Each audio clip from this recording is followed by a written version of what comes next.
Manatrana raba antsika rehetra manaraka ny fahitalavitra TNTV ao anatin'izao fotoana ny fampahalalam-baovao izao asainy ampanajana ianao anaraka izany hatramin'ny farany. Ny resaka politika no ndeha anokavantsika ity fampahalalam-baovao ity. Mahakasika ny fanakiana samihafa ataon'ny mpanao politika izay mbola tsy vonona amin'ny fidirana ao anatin'ny fifidianana filoham-pirenena amin'ny ity taona 2024 ity dia nanambara ny kandida Tamasafy Maleo fa tsy tokony hisy aya intsony ny fanatanterana ny fifidianana fa rehefa vonona dia tokony ho vonona hatramin'ny farany. Anisana sy teny ihany koa moa ny mahakasika ny komity ombonana amin'ny dinam-pifidianana raha te hampandroso ny firenena sy hanasoan'ny malagasy dia tsy mila fifanaovantsy ny edy sy roa fa ny fahatsapatena ny tsirairay sy ny feon'ny feritrereta no tokony hibaiko azy. Fanazavana iarahana amin'ny Anto Miaratiana sy Lanitra Ronaldo.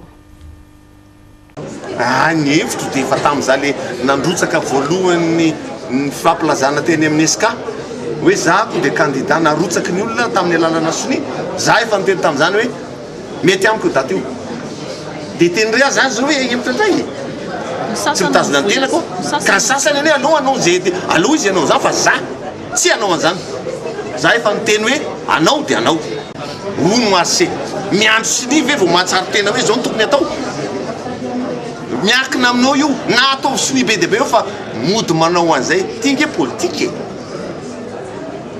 tsy miady fa gobay kelika ihany fa io miakina aminao rehefa ny feo feritrretanao mitazona an'izao dia ino mitazomina tsy mila soni akory izy fa fitsipika dalao fitsipika ny say feritrretanao ihany hoe anasoavana Madagasikara anasoavana ny malagasy ny maromarina dia zay mahitsy ianao dia mahitsy fa tsy mila soni.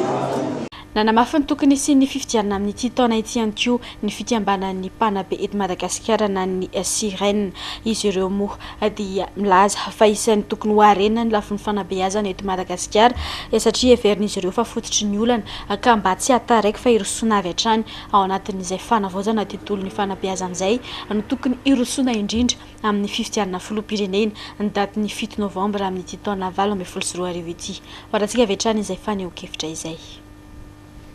Ny famanany olana io zany ny tena fototry zao ijoroan'ny Sirène zao izahay zany eto amin'ny Sirène dia mino fa isan'ny fotoana iray lehibe zao tsy azo atao tsinitsino eo amin'ny famanany olona mpanabe eto Madagasikara izao vanim-potoana izao ka izay no anantitra anterana eto fa izahay Sirène dia mitaky ny fanatanterahana ny fifidianana ho an'ireo rehetra mitady nodikodina izany satria izay mahatsapa fa hoe io ny fandalovana amin'io no ivahan'ny olana mpanabe faran'izay aingana fa raha mbola miemotra dia miemotra ohatr'izay koa zany ny vahaolana andrasan'ny mpanabe ka izahay tsy manaiky ny fanemorana ny famanany olona mpanabe intsony fa izay vonona ny amahany olona mpanabe dia mitsangana izy hiatrika fifidianana amahan'izao olona mpanabe izao. Mahakasika ny hetsika ho fanoherana ny fitrandrahana izay ataon'ny orinasa Toliarsands any amin'ny faritra Atsimo Nosy iny kosa dia milaza ny tarika fitokonana manoloana ny ministera ny Renakibontany ireo zanaka Toliara mila lavinahitra eto andrenivohitra amin'ny herinandro io. Horantsika ny mahakasika izay. Taorian'ny fikaonan-doha nataon'ireo zanaka Toliara monina sy miasa eto andrenivohitra dia nilaza izy ireo fa ny fanaovana fitokonana manoloana ny ministeran'ny Renakibontany amin'ny herinandro ho avy io no dinga nataon'izy ireo ho fanamafisana ny fanoherana ny fitrandrahana ka sain'ny Toliarsands atao any amin'ny faritra Atsimo andrefana. Tsy mazava ny fanteniny fitondram-panjakana miezaky ny mangina ny fitondram-panjakana na dia hita hoe mihamafana ilay tolona misy any Atsimo manoloana be zany izy dia hoe mitady ny fomba rehetrarehetra zay ilazan'ny fitondram-panjakana miheviny mahakasika an'io dia zay fanaovana faneho-kevitra manoloana ny ministeran'ny Renakibontany zay tompona andraikitra voalohany amin'ny fanomezana lalana fitrandrahana orinasa ohatran'ireny dia izay no mahatonga anay hanao ny hetsika eo zany hoe fean'izy hetsika mpilaminana no ataona eo manoma an'izay amin'izao fotoana izao ny ahafahana manatanteraka an'izay ilay hetsika izay. Raha tsy ahivana dia efa nahazo ny fahazahon-dalana hitrandraka avy amin'ny fitondram-panjakana malagasy ity orinasa vahiny ity ary efa katoky ny fitrandrahana izy ireo amin'izao fotoana izao. Ho fampiatoana ny fitrandrahana sy ny fanafoana ny fanjakana izany fahazahoan-dalana izany no nambara ny hipony Toliara fa tanjona amin'ireo hetsika samihafa fatao amin'izao fotoana izao. Fa manana anjara toerany lehibe amin'ny fampandrosoana ny nenivon'ny fiarahamonina ireo ivitoeram-panofanana natokana ho an'ny ankizy sy ny tanora sahirana toy ny ao amin'ny akany EZA na ny espace service artisan ao any amin'ny faritany Toamasina. Tanora ampolonisa taona moa mivoaka mahavita izay asa tanana izay amin'ity ivitoerana ity. Eo amin'ny sehatra ny rafitra sy ny asa tanana no isan'ny antserana ireo tanora ireo. Aorian'izay dia manana ny fizakantena ny tanora izay nahazo fiofanana. Erandrena tenana no hitondra fanampanazavana makasika izay. Toy izao ny asa tanana vitan'ireo tanora mandritra ny fiofanana rahan'izy ireo eto anivony ity akany ity. Mbola eo ampamitana ny fanofanana izy ireo no manao izao rafitra izao, nefa dia tsy mena mitaha amin'ny vokatra vitan'ireo orinasa matianina amin'ny rafitra ny vokatra vokariny. Tanora sahirana ara-pivelomana no raisiny ity fitoerana ity na vita ny kilasy fahasivy farafahakeliny, izany hoe manana ny mari-pahaizana BEPC nefa tsy manana fahafahana anohy ny fianarana intsony. Maimaim-poana ny fanofanana fa ny vokatra vitan'izy ireo no entina mampiodina ny akany araka ny nambara ny tompon'andraikitra. Par promotion zany 16 à 20 par promotion raisinay fa be ny mangataka fa misy concours tsy maintsy atao zany ankizy navita classe de 3e dia vonina ihany koa hoe anao an'le asa rafitra satria asa mafimafy ihany izy io. Ny fahasarotana eo amin'ny akora fototra, izany hoe ny hazo no olana no sedrainy ity akany ity hatramin'izay. Efa voava nefa izany olana izany amin'izao fotoana satria dia misy ny fiara-miasa akaiky amin'ny orinasa Ambatovy ka ny akany no mandray ireo hazo rehetra efa tsy ampiasain'ny orinasa intsony. Afaka manao exercice maro ny mpianatra ato satria taloha hazo vidina no anaovana le exercice dia limité zany le izy satria indraindray misy hoe potika misy rafa amin'ity nahazahoana le hazo avy any Ambatovy ity dia tena afaka manao exercice zay tratrany le tanora ao anatin'izay. Aorian'ny fiofanana dia afaka miasa amin'ireny orinasa lehibe mpanamboatra fanaka na rafitra vita amin'ny hazo ireny ireo tanora nandalo teto anivony akany. Maro amin'izy ireo ihany koa no efa nahatafatsangana ny orinasa ny ankehitriny. Vaovao ny fampianarana kosa nanamafy ny finiavana amin'ny anafoana ny tsy fahaiza-mamaky teny sy manoratra eto Madagasikara ny Ministeran'ny Fanabeazam-pirenena sy ny Iray miombona antoka aminy. Isan'ny vy napetraky ny Ministeran'ny Fanabeazam-pirenena moa ny ampianatra amin'ny 520 isan-jato ny tahany tsy fahaiza-mamaky teny sy manoratra amin'ny taona 2024. Fanazavana. Fahaiza-mamaky teny sy manoratra miara-dalana amin'ny fampiroboroboana ny fahalalana, io ny teny nentin'ny Ministeran'ny Fanabeazam-pirenena sy ny Iray miombona antoka aminy nanamarika ny andro maneran-tany ho an'ny fahaiza-mamaky teny sy manoratra omaly. Mbola ambony ny tany malagasy tsy mahay mamaky teny sy manoratra amin'izao fotoana izao raha ny taremarika navoaka ny sampandra maneran-tany manao fanadihadiana manokana momba izany. Raha izany taremarika izany dia raika amin'ny 70 isan-jato ny tany malagasy mbola tsy mahay mamaky teny sy manoratra tamin'ny taona 2024. Tanjon'ny Ministeran'ny Fanabeazam-pirenena moa ny ampidina hatramin'ny 520 isan-jato izany taha izany amin'ny taona 2024. Maro ny ezaka ataon'ny fanjakana ho fampianarana mamaky teny sy manoratra ny ankizy sy ny tanora malagasy. Isan'ny azon'ny Madagasikara famatsim-bola rahateo izany. Ao anatin'izay sehatra ny fampianaran'izay hatrany ny fampifandraisana ny rafim-pampianarana sy ny filan'ny orinasa eto amintsika no isan'ny antoka alavorary ny sehatra asa hoy ny ministry ny fampianarana ambony. Esankilan'izay koa ny filan'ny vahoaka dia tsara imasony ny seha-pikarohana samihafa. Valantsika ny fanazavana makasika izay. Direction misy service zay tena hoe ny foronina hampifandraisana ny mpianatra sy ny entreprise zany. Misy eto Antananarivo efa lazan'ny président zany, misy any Fianaratsoa zany ary eo ministère zany misy manao misapote amin'izay national zany zay ary dia miezaka mafy mihitsy amin'izay fotoana izay ka raha nanomboka efa taona lasy zay na 5 taona lasy reto salon de recherche reto efa maro rehefa ohatra moa tsy dia misy hoe manuel statistique fa efa misy vokany ohatra fotsiny hoe mifandraisan'ny le entreprise any mpianatra zany na manao stage fa indrindra ny zavatra tao amin'ny salon tao amin'ny sim zany salon de l'industrie zany dia nisy convention mihitsy zany napetraka ny soniavina hoe ampifandray any mpikaroka sy ny industriel satria averiko fa ny industrie no mahampiasa ny vokatra izy ireo koa no afaka manampy ny financier ilay mpikaroka rehefa hitany fa vokatra mety ilainy zany le ataon'ny mpikaroka zay zany no tena apetraka sy misy confiance zay hoe fametrahana zay fifampitokisana zay amle mpikaroka sy ilay mpamokatra zany le hoe le opérateur sy ny entreprise zany zay no tena apetraka ny zavatra teo nametaka ny fanontaniana teo miezaka tsy maintsy manomboka ary tsy maintsy isy valiny zany ezaka zany fa zay ny antony petrahana vana hoe ny fikarohana dia tsy maintsy ho fanohitra maharitra amin'ny fahampandrosoana ratsy mihitsy nefa izay fifandraisan'ny mpikaroka sy ny mpamokatra zay dia tsy izany zavatra zany eo koa moa ny rafitra ny fampianarana zay tsy maintsy hitarika amin'ny mpianatra amin'izany hoe créativité entrepreneuriale zany. Eo amin'ny lafin'ny kolontsaina kosa dia efa miavitsy amin'izao fotoana izao ny tanora malagasy mirona amin'ny fanoratana asa soratra indrindra moa ny resaka famakiam-boky ankoatra ny firoboroboan'ny teknôlôjia dia isan'ny antony lehibe mahatonga izany ihany koa ny akamoana. Horantsika ny fanadihadiana nataon'ny Ando Miaradina sy Lanitra Ronaldo mahakasika izay.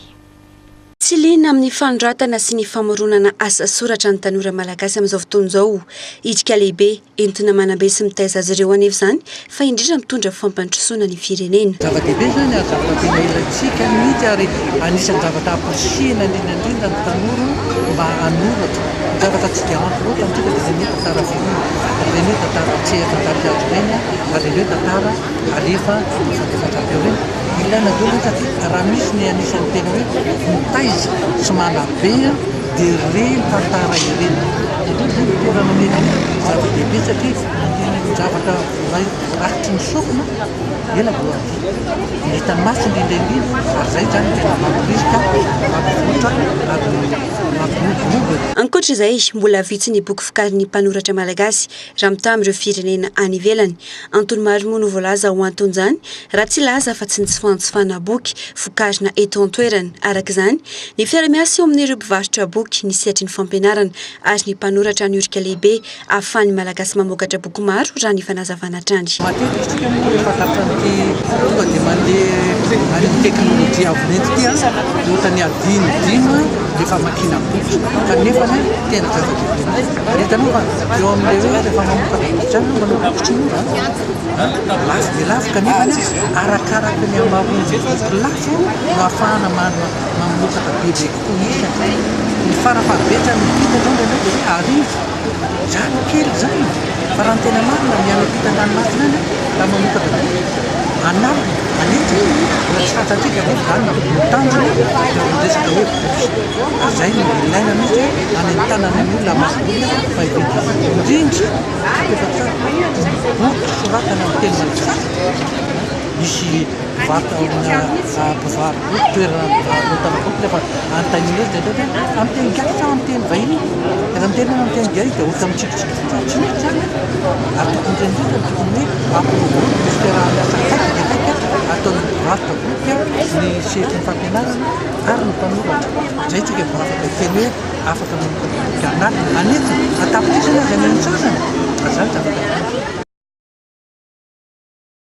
Vaovao ny fanatanjahantena kosa no toloran'ny Sena Sport izay tariny filohan'ny Alimze tamin'ny filohan'ny Antemirandolona Rivrakotovao ireo amboara azo nandritra ny tournoi ACF na ny Association Sportive Interministérielle pour l'entretien des fonctionnaires tamin'ny taona 2024 ity amin'ny faritra Analamanga. Horantsika ny fanadihadiana. tsara ny vokatra izay azony anteny miranjoolona nandritra ny faninanana tournoi ACF na Association Sportive Interministérielle pour l'entretien des fonctionnaires 2018 faritra Analamanga. Laharana voalohany ny ekipa ny volleyball, faharoa ny ekipa ny football mixte, ary faharoa ny ekipa ny athlétisme tamin'ny relais pédestre araka ny tatra izay nataon'ny filohan'ny Senasport Faisoil Alimze. Nanome toky ny filohan'ny Senasport fa hanao izay tratra mba hahafahany mahazo ny laharana voalohatrany ka isaky ny disiplinina no tanjona tamin'ny fifaninanana nasionaly izay hatao any Toamasina. Zahay Senasport aloha dia azo lazaina fa vonona tanteraka ara saina ara vatana anatrika an'izany ary tsy maintsy lasanay zany ny amboara reo zay am'le discipline participenay zany ohatran'ny foot zany zay boss zany sena foana zany matetika mahazo an'io le mixte zay teo vice champion dia tsy maintsy hoe akatra ambony an'izany i volley zahay ny champion dia ezaka hitazona zany place zany i athlétisme zahay vice champion dia ezaka hiakatra ambonino zany. Ny asan'ny mpandrafitra indray no fantaritsika ao anatin'ity fanadihadiana manaraka ity izay arahana ny andro miaratiny manasanao ary anaraka izany. Mandrafitra io no asa miloman'ny Prosperany ankonany efa orompolo taona mahery. Saky io asa io avokoa no nataon'ireo fianakaviany tany aloha ary dia izao no tohizan'izao. Tsy hay ho aza nefa izany fa tsy maintsy nianatra ary nakatahaka ny fanaon'ireo efa matianina raha ny filazany. Amin'ny mampandrafitra azy tsy maintsy mampiasa fitaovana maromaro ahafitana ny asa. Ao ny milina maro isan-karazany izay efa samy manana ny asany avokoa fa ny tena miasa eto dia ny hazo maro karazana arakaraka ny safidin'ny mpanjifa ny hazo ampiasainy ary efa misy toerana fangalana izany. Raha nanaovaka an'ity zay efa teo amin'ny roapolo taona mahery teo. Nandrisika nanao an'ity asa ity zany fony vao mianatra mihitsy dia mianatra mandrafitra dia jusqu'à presque hoe mpandrafitra daholo koa zany izay mianakavy dia ohatrany hoe mianatra dia nahay dia nahay ho azy teny zany hoe dao mihitsy zany le izy. Ny zavatra atao zany tsy voatery hoe fandriana fa na armoire na rehetrarehetra rehefa rafitra momba hazo tohatra varavarana na ohatran'izany dia ataonay daholo. Amin'izao aloha zany tsy dia misy hoe mahavita firy raha malala ny fiainana satria ny fiainana mihasarotra dia arakaraka izay mihasarotra ny fiainana izay aleon'olona kokoa zany ohatrany hoe miaina ny zavatra tsotsotra aloha. Raha ataontsika pitahina fotsiny zao le zavatra amidy raha ohatra zao hoe 500 000 ny fandriana tamin'ny vanim-potoana ataontsika hoe mbola tamin'ny 2000 tany zao izy efa tafakatra eo amin'ny alina sy iray hetsy eo dia zay zany indraindray raha ohatra hoe anina raha ohatra zany izay hoe misy tsy fahafahanay manao dia amin'ny mpandrafitra anay dia misy fotoana koa zay hoe samy mpandrafitra dia rehefa tsy maraka dia maka entana ihany koa zay amin'ny rahavavinay rahalanay dia fanampy dia mivarotra ihany koa. Raha pain zao izy raha farany mora zao izy eo amin'ny manodidina 7 alina eo. Dia raha pain ihany koa izy ohatra hoe mbola misy estetika na ohatr'izany dia manodidina amin'ny 4 alina sy iray hetsy eo zany izy. Fa raha zoala zany izy dia raha zoala izy dia natafiakatra 7 alina sy iray hetsy eo. Ataony avokoa eto rehefa vita amin'ny hazo, ao ohatra ny farafara, ny seza sy latabatra, ireny plakara ireny ary ny seza lava sy ny sisa. Samy manana ny vidiny arakaraka ny hazo ampiasaina nefa izany. Rehefa fety toy ny amin'ny volana desambra sy ny volana jona iny no tena mampandeha-tsena raha ny filazany. Betsaka araka izany vola metitra amin'ireo fotoan'ireo. Tsy maintsy misy kosa nefa ireo olana sedraina. Ankoatra ny falafosan'ny vidikazo, indrindra rehefa fotoam-pahavaratra iny, olana ihany koa ny tsy fisian'ny fifampitokisana eo amin'ny mpivarotra sy ny mpanjifa izay tena zava-dehibe ho iatrany Prosper. Maro amin'ireo mpandrafitra mantsy no tsy mafesy tsy mahavita ra-potoana ny asany araka ny tokony ho izy, anka ny mpandrafitra rehetra no misedra olana vokatra izany. Dia izay ihany koa no manakatona ny fampahalalam-baovao amin'izao asabotsy izao. Aza adonina fa aoriana ity fampahalalam-baovao ity dia hoarahinao teo amin'ny fahitalavitra TNTV ny katra ka aza misaraka aminay. Ny sampana fampahalalam-baovao kosa moa dia manome fotoana anao ho amin'ny alatsinainy indray mandrapitafa toboko.